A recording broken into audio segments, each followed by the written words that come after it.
Welcome to Thrive with Pride from Age Options, an online space for LGBT older adults and those who care for them. This is a recording of a live event held on Zoom. Kelly Rice from Howard Brown Health's Aging Services came to speak to us about advanced care planning, especially during the COVID pandemic. This presentation contains a lot of very valuable information and many helpful links. A copy of Kelly's slides, along with many of the links she mentions, are in the video description below. After you watch, please fill out a very short survey, which will help us improve our programming. It is completely anonymous and should take you less than 5 minutes. All right, it's my pleasure to welcome Kelly Wright from Howard Brown Health's Aging Services Department, who is going to give us good words and good action items about advanced care planning. Kelly, whenever you're ready. All right, well, thank you so much. I'm really excited to be here today. It was nice to see some faces I know and to meet some new folks as well. Today we're going to be talking about advanced care planning, which is a topic that is really near and dear to me. I'll talk about that in a moment as well. So kind of my goals for this next little bit is just for us to talk a little bit about what is the purpose for advanced care planning, how do you use some of those tools. We're also going to talk a little bit about some of the unique issues and needs around advanced care planning, specifically for LGBTQ older adults, BIPOC older adults, and those that have been impacted by COVID. And then if we have time, just talk a little bit about advanced care planning, but also end-of-life rituals and traditions, and how we can complete those during a pandemic. Before we begin, just want to make sure people are taking care of themselves in this space. This can be a triggering or heavy topic for some, so just realize, you are within a community here, and if you need to step away, take a moment, please do that. Also that we are centering the voices and experiences of those that have been most impacted by both COVID-19, as well as the racial reckoning moment we're currently in, so specifically Black, Latinx, Indigenous, disabled, and LGBTQ folks. And then lastly, just acknowledging the traditional and ancestral territory of the Kickapoo, Peoria, and Potawatomi nations on which we work and live. Kind of as Kate shared, everybody's currently on mute. We will definitely have time for questions, and the presentation is being recorded. I just kind of like to start out with just talking just really briefly, just a personal experience that I had and where I really learned how important advanced care planning can be. I was named really young as power of attorney for both of my grandparents, and they both had very different experiences. For my grandmother, she had very detailed notes as far as what she wanted. We were able to do hospice at home, had a great experience. All of her wishes and needs were met in the way that she wanted those met, and really had really great quality of life at her end of life, and we were able to be there with her throughout that whole journey.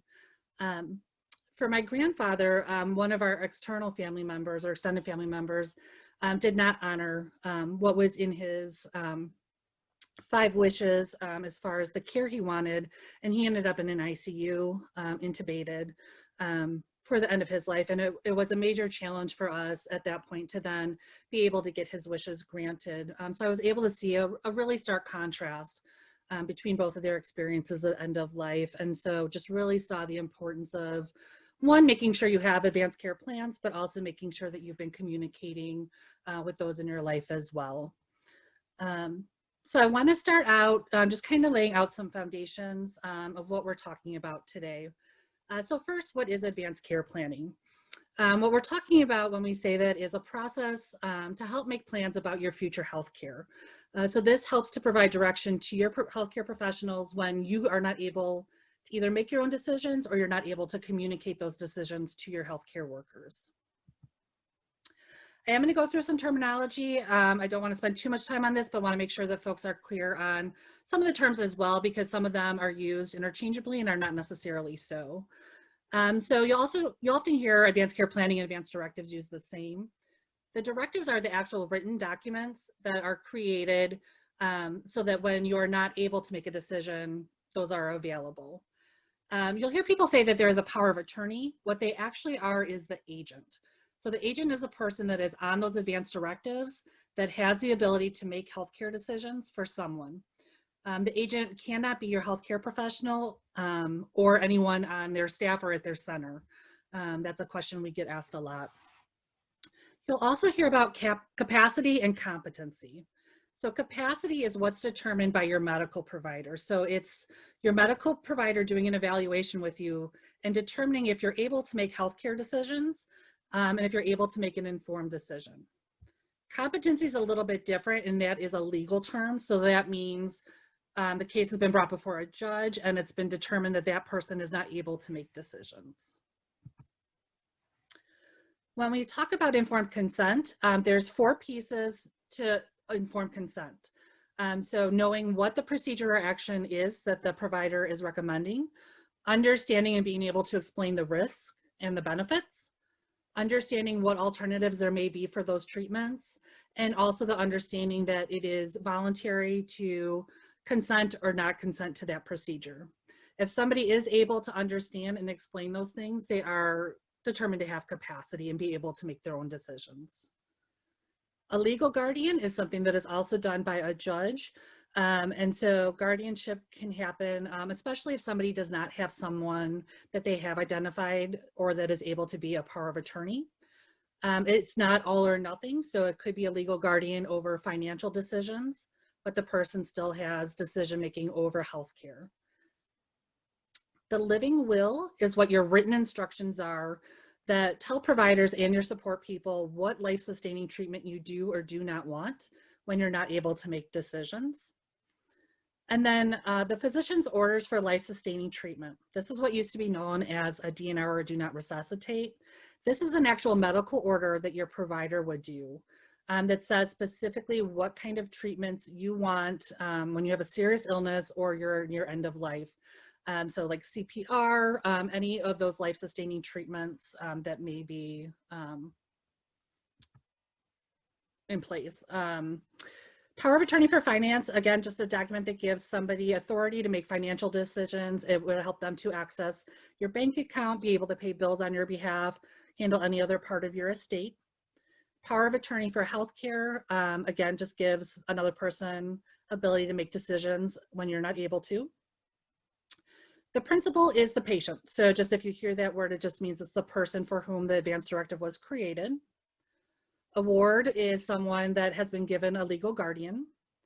And then finally, the will is a legal document that just says how to divide assets and property after death.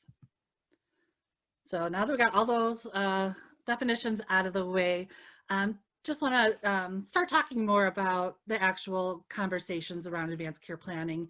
And I actually kind of like to reframe it as advanced life planning, because really what we're talking about is what do you want the rest of your life to look like? And also what do you want your end of life to look like? So there is some pieces that are about after you pass, but the majority of it is really about your quality of life. And so really focusing on that. So advanced care planning is definitely vital, but it's also something that we don't talk about. About 92% of people in one study shared that they feel it's important to talk to their loved ones about end of life care, but only 32% had actually had those conversations. 21% of those said they hadn't had the conversation because they didn't want to upset their loved ones. And the majority said they would be relieved if a loved one would start the conversation with them. In another study, about 80% of people said that if they were seriously ill, they would want to talk to their doctor about wishes for medical treatment towards end of life, but only 18% had actually had that conversation with their doctor. And then finally, 97% said they felt it was important to have their wishes in writing, and only about 37% had actually done that. So when should you review your advance directives once you have those completed? One way to kind of remind yourself is to do it during the 5 Ds. So first, at every decade. So each time we enter that new decade, get those documents out and review them, make sure that you have the people named that you want named and that nothing has really changed. Also, anytime there's a death of a family member or a friend where you may have witnessed their experience, and it may make, you may have decided that you want to make some changes for your own care based on witnessing that experience. Also, anytime there's a divorce or a relationship change, especially if you want to change who you have listed in your power of attorney. And then also whenever you have a diagnosis of a new health condition or a decline in your health status or functioning. So when those things happen, it may change the way that you want to approach your care plan, and may want to make some edits to that. So there's two main components to advanced directives. And I want to stress that these are also things that you can do on your own. They do not require a lawyer. You most certainly can use an older adult attorney as well if you would like, but these do not require notarization, and you can do them just with witnesses in your personal life. So the first is your durable power of attorney for healthcare, and that names your agent that's going to be able to speak on your behalf. You need one witness, and you do not need a notary. And then again, the living will is your written instructions that share what life-sustaining treatment you do or do not want. And this link as well will take you to the Illinois Department of Public Health website where all these documents are listed and you can print them out. One that most folks don't know about also is the Mental Health Treatment Preference Declaration. These are written preferences for treatment and hospitalization specifically related to mental illness. This one's a little bit different as it does expire every 3 years, so you would need to renew it. And you need 2 witnesses for this form, but you do not need a notary. And then finally, the POST. The POST is a signed medical order. It's something that requires signatures from the patient, the witness, and the medical provider. And it covers 3 areas. So it's going to talk about if you do or do not want CPR, what medical interventions you want, and that's going to talk about like artificial respiration. And then finally, if you want medically administered nutrition as well. So this graph just kind of shows how advanced directives and POLS work. So if you're looking at the top, that's kind of all adults. And really all adults should complete an advanced directive. Any of us at any time could have an accident or an illness that leads us to not be able to speak for ourselves. And I think COVID is an excellent example of that. We want to make sure that we're updating those advanced directives periodically, as we just talked about. And then at a time when you may be diagnosed with an advanced illness or you're becoming more frail, that's the time when you want to complete a POST form so that you have those orders in place. And again, both your advanced directive and your POST, you want to update as your health status changes. You want to make sure you're having those conversations with your provider, making sure they have all of the forms, as well as your loved ones, and that they have those forms as well so that they can access them to make sure that your wishes are honored. Also just want to share a few other really great tools that can be really helpful. There are some with dementia, pretty much everyone that is diagnosed with dementia at a certain point is not going to be capable of making their own decisions.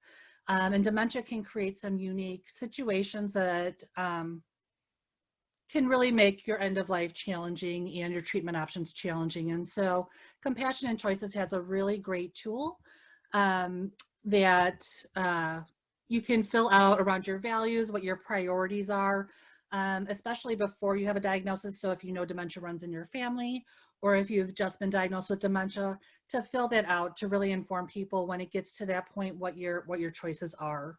They also have a really great dementia decoder tool that can help you to identify where your concerns are and your questions to help you prepare for appointments with your providers. 2 additional forms that I think are really important to, especially the LGBTQ community, is also an authorized visitation form. And so this form documents what your wishes are for non-biological family members to be authorized to visit you while you're hospitalized. Some hospitals can still be really strict around that. And then also disposition of remains and funeral arrangements. And it's a form that documents your wishes around that, really to make sure that folks' gender identities are respected, names, pronouns, the way, if there is going to be a viewing, the way that the body is prepared for that, that it is in line with what someone's wishes are.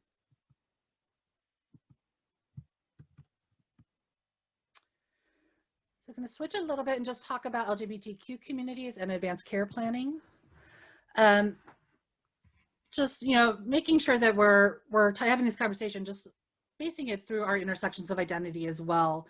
And so we view the world, our systems, our lives through all of our identities, whether that's sexual orientation, gender, race, ethnicity, religion, socioeconomic status. They all create our worldview, create our values, and how we approach our care planning and our end of life. There are some unique challenges for LGBTQ older adults, and I do have some statistics here, not to get too into the weeds with it, but this graph just shows the disparities in support systems.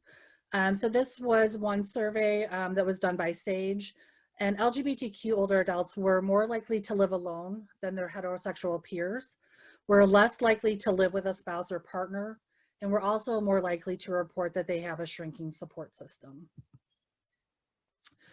LGBTQ older adults are 3 to 4 times less likely to have children.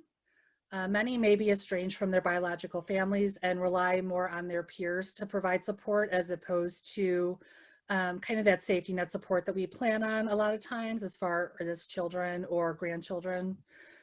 For those that live in rural areas, they are more likely to have reduced provider networks, limited cultural competency with their providers, and may also experience increased discrimination due to religious exemption laws. There's also the question of freedom for gender and sexual expression and the ability to stay out of the closet, especially for those that need to go into residential facilities. And then also perceived or actual discrimination in accessing healthcare, aging care, home health care, and palliative and hospice care. Just to speak briefly to HIV and advanced care planning, some unique needs there as well. I know for many long-term survivors, there may have been less financial planning completed or available financial resources. I hear a lot from folks I didn't expect to be here and so did not plan for long-term care and services. Also due to long-term HIV infection, comorbid conditions, inflammation, patients often present with aging-related conditions earlier in life. And then we also know we just have large segments of this generation that are now missing due to the HIV epidemic. In talking about dementia, we do know that 1 in 3 older adults will die with Alzheimer's or some other form of dementia. About 90% of Americans with dementia end up in a nursing home or undergo an unnecessary medical procedure in the last week of their life. And so this again is why early planning is really important for those with dementia, because once it does progress, clients may be determined unable to make their independent decisions. And so having those documents in place really help you to be very clear with what your instructions are. And then just talking a bit about spirituality as well. A lot of LGBTQ older adults may have complex or conflicting relationships with religion and with faith communities throughout their lives. And so it's something when we're talking about that to just really think about how has faith as a child impacted beliefs and experiences around sexual and gender identities as well as end of life. And the same thing for their current relationships with spirituality or relationships with faith communities. Some other barriers to advanced care planning, definitely personal beliefs and experiences. Some people may have had very limited experience with end of life and with death of loved ones. Some people have had some negative experiences as well, and so that can really serve as a barrier. We also tend to focus a lot on youth, especially in the LGBTQ community, and don't talk about death at all. Folks have also lived through the HIV/AIDS crisis and may have some traumatic experiences from that. We also hear I have a partner, so I'm fine. And my partner and I plan to take care of each other, which is a wonderful plan. But unless serendipitously both folks are able to pass away at the exact same moment, one person will be needing some support at end of life as well. Also not wanting to be a burden to anyone. We hear, my case manager is too young to understand the issues.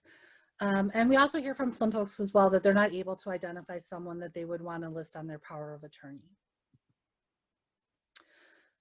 What I think is really important for folks to understand is that if you do not have those advanced directives in place, the state does have a list of folks that are able to make those decisions. And so there's the Healthcare Surrogate Act of Illinois, and what's listed on the screen is the order in which people are able to make decisions. So first would be if a guardian is appointed. Second is legal spouse, then adult child. If either of the parents are still living, then an adult sibling, adult grandchild. All the way down at 7 is a close friend, and then 8 is guardian of the estate. So if you are not able to name someone, this is the order they are going to attempt to get information regarding your health care. So especially if you have relationships with folks and do not feel comfortable with any of these people speaking on your behalf, that's why it's even more so important to have these documents in place. So just want to talk about how to start the conversation, because I think that is one of the hardest humps to get over. So just kind of have a list of questions here that I would encourage folks to have these conversations with your peers, but most definitely you want to have these conversations with the person that you want to act as your agent. It's important to have those documents in place and signed, but if the person does not know what your wishes are, you're putting them in a challenging position to try to guess what they think you would want. So talking about what are your health conditions, what are your, what you know about your condition, about your treatment. Are there folks already in place that are helping you to manage your health care? I think it's important to explore what are your past experiences with serious illness or death. So in your observations, what have you seen that has went well for folks at their end of life? Were there experiences that you witnessed that did not go so well that you would really want to make sure that you avoid? Talking about what matters most to you. So again, we're talking about advanced life planning. So in this next segment of your life, what matters most to you? What does a good day look like to you? Exploring what gives life meaning, and making sure then that your wishes and your priorities match what matters to you, what a good day looks like to you, what gives your life meaning. And when we're thinking about life-sustaining treatments, I think there's a couple of really important questions for us to ask.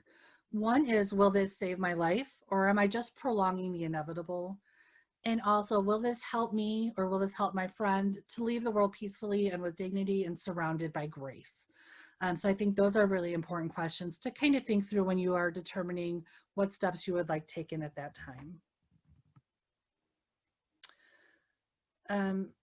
Just going to touch base really briefly on COVID as well. I have a few graphs here just to kind of show the impact that this is having on older adults. So this slide is from the Center of Disease Control, and it's both cases and deaths by age from COVID. And the blue is the cases, the gray is the number of deaths. So looking at this graph, you can see how the majority of folks that are contracting COVID are younger, but older adults are bearing the brunt of the deaths of COVID. This is Illinois specific. Again, on the left, it's the number of cases. On the right, it is the number of deaths, and this is by age and race. Again, on the left, you see that the majority of the cases are for those 60 and under, but the majority of deaths are for those 60 and above, especially for those that are 80 and above. And then lastly, we know that there are some very significant racial disparities as well. And so this shows the impact by race and age. So looking at that 85 and older bracket, non-Hispanic Black Americans are twice as likely as their white counterparts to die of COVID. So COVID, I think, has really impacted older adults in a huge way, and really shows the importance of planning during a pandemic. So we definitely want to prioritize making sure those power of attorney for healthcare are in place, so that in the event that someone does contract COVID, we do have a guide to work with. And then just also exploring as you're moving forward. I know some things are starting to open up a lot more, but just exploring the risk and kind of how the gatherings are set up to determine whether or not you're going to choose to participate. And then just really briefly, just want to touch base a little bit on kind of end of life rituals and traditions. We know now a lot of our traditions have stayed the same, but need to be moved into a different way of doing them. So a lot of religious leaders have adapted end of life and post-death rituals to help meet the spiritual needs of individuals, but also while addressing the safety needs that we all have as well. And we know a lot of memorial services and funerals are still occurring, but with restrictions on how those can happen. But there's a lot of ways that we can remember those that we have lost as well, outside of those traditional visitations and memorial services and funerals. Just looks a little bit different. So it could be looking through photos and writing down stories behind the picture. So it could be creating a picture book to share with others, whether you do that on paper or there's some internet sites that you can do that as well. creating a playlist of your loved one's favorite songs, cooking one of their favorite foods or a special recipe, watching their favorite movie, journaling to process your loss, volunteering or fundraising for a cause that's important for them, or planting a tree or an annual to remember them as well. Some ways that we can mourn in community as well, using the online platforms that we all are getting much more accustomed to hold memorial services, coming together virtually to plan for an in-person service when it's safe to do so. It could be hosting a dinner in honor of them and doing that virtually. So creating a menu, sharing those recipes, everybody can prepare themselves and then come together for the meal. And then again, sharing pictures and memories through a app or a website. And just really want to stress during this time in general, we really need to make sure that we're also caring and nurturing ourselves. So taking time each day to prioritize our health and wellness. So definitely for everybody, making sure that we're getting adequate sleep, staying hydrated, staying physically active as much as possible, eating well. Journaling can be a great thing, social engagement, reading, nature, hobby, whatever are the things that you get life enjoyment from. And participating in individual or group counseling if you feel like that would be beneficial as well. And then lastly, I just have some resources and tools here for you. Again, you can click on each of these and it will take you right to those resources. The Prepare to Care, a planning guide for LGBTQ community is a really great workbook that goes through a lot of things we've talked about today and has a lot of worksheets to help you think through what you want to have in your advanced directives. Compassion and Choices, that last one on the list, also has a lot of really great tools as well. The Conversation Project is a great resource as far as how to start these conversations with your peers and loved ones. And then I also just have a blog, some podcasts, and some books if you're interested in learning more about the topic. I would just kind of highlight the last two books there, Finish Strong, and then also The Beginner's Guide to the End. These are both really great practical guides as well to help you explore some of the topics around the end of life and how to determine what your values are and how you want to communicate to your loved ones as well. So that was a pretty rushed review or basic foundations on advanced care planning, but definitely want to spend the rest of the time just to chat with you and see what questions you have as well. Thanks again to Kelly Rice for her amazing presentation. Please check the video description below for more information and a copy of Kelly's slides. And please join us for our next monthly event, which will be on March 23rd, 2021, when we'll be joined by Matt Vale from Rush University's Affirm Community Clinic. Matt will speak about Rush's efforts to create inclusive and affirming care and the importance of this care for all of us. Thank you for watching, and please don't forget to fill out that quick survey.